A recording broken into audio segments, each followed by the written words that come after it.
গৌতম দত্তের শহীদান দিবসের দিন বা আগে রক্তদান শিবির করে থাকে আমাদের এই মহকুমার ডিওএফআই।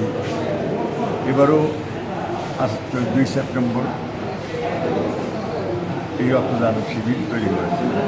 ঘাতক বাহিনী গৌতম দত্তের রক্ত নিয়েছিল, তার প্রতিশোধ আমরা নিচ্ছি ব্যাপক মানুষকে বাঁচিয়ে রাখার জন্য রক্তদানের মাধ্যমে।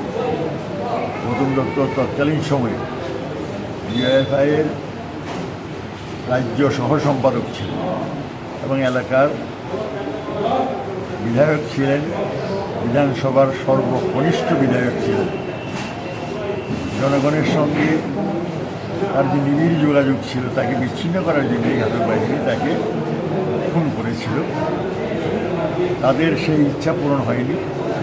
আজও গৌতম দত্তের নামে যুব সমাজ আন্দোলিত হয়, নিজেদের রক্তদানের মধ্য দিয়ে, মানুষের সেবার কাজের মধ্য দিয়ে এই কাজ তারা করে যাচ্ছে। আশা করি এই কাজ যতদিন